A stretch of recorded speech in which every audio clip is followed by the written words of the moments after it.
Some big talking points for the All Blacks team that's been named to play against the Springboks this weekend in Cape Town for game number 2. And I must admit I'm excited, but at the same time I don't think my confidence has improved. But before I get into my thoughts on the team, I just want to thank all of those that have watched my last video on the match review against the Springboks versus the All Blacks last weekend. There was a whole lot more views than I'm used to, a whole lot more comments, feedback, which was good, and good debate as well. So thanks to all of those that have watched that video, and I hope we get a bit of traction here too, because I like talking about the stuff. Now, back to the team, the All Blacks team. So the front row's unchanged, with Tamaiti Williams, Cody Taylor and Tyrell Lomax keeping their spots in the front row, and I think that's a good thing. I mean, Cody Taylor is a no-brainer at the moment with his experience, and the front row stood up pretty well last week, to be fair to them. So no changes in the second row either, with Scott Barrett, Captain Scott Barrett and Tupu Vai'i keeping their spots, and again, I guess, yeah, like I said, no surprise without Patrick Tuipulotu there. This is the most experienced locking pair we have, so it makes sense that they both start in big games like this. And then things start to get a little bit interesting. Let's be fair. I mean, quite possibly the biggest talking point in this team is the inclusion of Wallace Satiti at blindside flanker. He was a massive bolter just to make the All Black squad this year anyway. He beat the likes of Akira Ioane, Hoskins Sotutu, and probably the biggest omission in the loose forwards in terms of All Blacks this year was Peter Lakai, who will be an All Black at some point. And I possibly would have picked Peter Lakai instead of Wallace Satiti based on, just experience in general. I mean, if we look at Wallace Satiti's experience at first class rugby level, he plays for the North Harbour province in the Bunnings NPC competition here in New Zealand.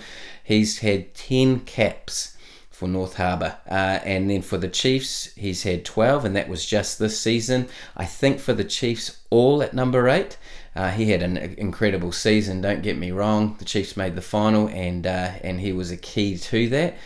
But vastly inexperienced. He's 21. He is the future, don't get me wrong. But in a big game like this, it's going to, it'll test him. That is for real. Ethan Blackadder is out injured, so someone was definitely going to have to come in for him. And the All Blacks, they decided to go with Satiti over Luke Jacobson and Finau. Form at number 8 for the Chiefs, as I said, was probably the biggest reason why Wallace Satiti got the pick, and of course his potential.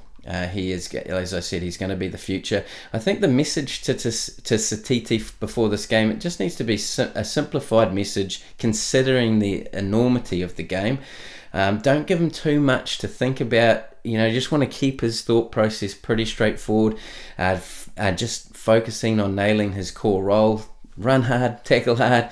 Sam Cane keeps his spot, and of course there was probably a lot of people that thought he should be suspended this week. I can't argue with that. His tackle on Khaleesi last week was, a yellow card at best, if not a red card. It was looked at. But it's hard to argue for me. I think that he should have, I guess, been suspended as well this week. But anyway, Sam Cane's there, and he has got to change his tackling technique. Of course, I couldn't believe it happened in that game of all games. Dalton Papali'i is apparently available this week, or he is right on the edge of being available. But yeah, he hasn't been selected. Ardie Savea is a fixture at number 8, so no change there. I'd like to see Ardie step up a little bit this week. I thought he had a pretty quiet game by his standards last week. And then the second big change this week in the team is Cortez Ratama. He starts in place of TJ Perenara. And look, I like it. I think it needed to happen, if I'm honest. TJ Perenara is towards the end of his career now. He's been at starting halfback because of his experience, but Cortez Ratama is the future. And as I said in my review video, the young guns need some experience, and he won't gain more experience in this game this week. Two things I think about with this selection at halfback, and mainly around TJ, but TJ's penalty when talking back to the ref, maybe this is a little message to him. I don't know. Don't want to add fuel to that fire, or it might just be as simple as adding more experience to the bench. So anyway, we'll wait and see. But I do think that with Cortez Ratama on the field, I've witnessed it a few times this year, there is more structure, there is more, it just flows a lot better. Players are running onto the ball better. They know what's happening a little bit more clearly. So that's just my take on it. But yeah, Damian McKenzie at 10, what do you say there? I mean, there's no surprise there either. Mark Talia at 11. Now look, yeah, his main position is 14, but he is best to replace Caleb Clark on that left wing. Caleb Clark's out through injury, which is a pretty big deal because he played really well last week and has just shored up that left wing spot. Geordie Barrett, Rieko Ioane, they get another chance in the midfield, and I agree with that. I think they play, based on how well they played last week, I'd like to see Rieko in some more space, but the Springboks don't really allow that, do they? And Geordie had his best game this season for the All Blacks, and if you look at that combination, and the South African combination, I know that Damien Dialende and Jesse Kriel have been named, so I think this is probably our most experienced, the All Blacks' most experienced midfield combination to sort of offset the experience of the Springboks midfield. Severus is on the right wing. He's a busy player, so he's going to be in everything. So where's Will Jordan, you ask? Well, my friend, he is finally at fullback, where he should be, really. I like the combination of Beauden Barrett and McKenzie, don't get me wrong. They work well together, but Jordan has normally played, Will Jordan has normally played fullback with Richie Mo'unga at 10. But this move needed to happen. I don't expect to see much kicking from Will Jordan. He will play a more running game than Beauden Barrett has done. So I am looking forward to that, and I think it was just a matter of time for Will Jordan to move to the back there. But he has been coming back from a long-term injury, and that probably delayed that just a little bit. I would suggest maybe by a game or two. And the reserves, it's pretty consistent. Asofa Omua, Ofotonga Fasi, Fletcher Newell, and Sam Derrick, they keep their spots. The big change on the bench, obviously, is the inclusion of Luke Jacobson. He's come in for Sammy Penny-Finau, who Sammy Penny-Finau didn't quite have the impact expected and hasn't quite been able to replicate his Super Rugby form into the All Blacks as yet. Luke Jacobson offers more experience, that's for real. Not necessarily with the All Blacks. He's had 21 caps, I think, but certainly experience at first class level.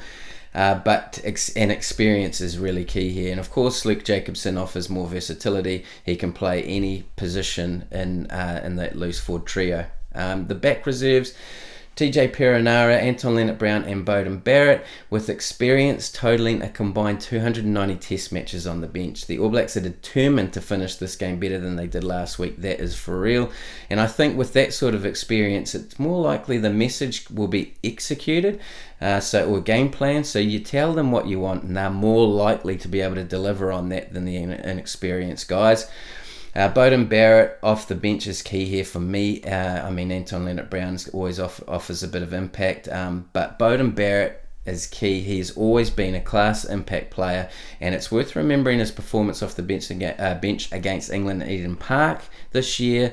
The All Blacks coming from behind to win that game, and Barrett led the charge for that one. I think the thing that stood out to me in that game in particular was his kicking game. For most of that game, the All Blacks had really struggled to get out of their own 22, let alone their own half, and that completely changed when Barrett came on. So I'd like to see a little bit more polish on our kicking game towards the end of the game this week, and I think Barrett offers more impact on the game from the bench at this stage in his career. And I also think his combination with McKenzie will be key as well. They both, from my opinion, they've played a lot together at 10. In my opinion, I think it doesn't matter whether they're 10 or 15. Just tell them to go out there and they'll work it out depending on what they see out there on the field. So there's just a few thoughts for you. I like the team, and I still think the All Blacks are a chance to win this game.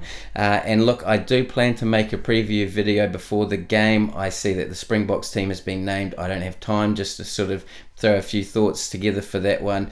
So I'll give that a bit more respect in a couple of days before the game. If you have watched this video till now, much appreciated. Thanks for watching, and I hope you enjoyed it. Thanks.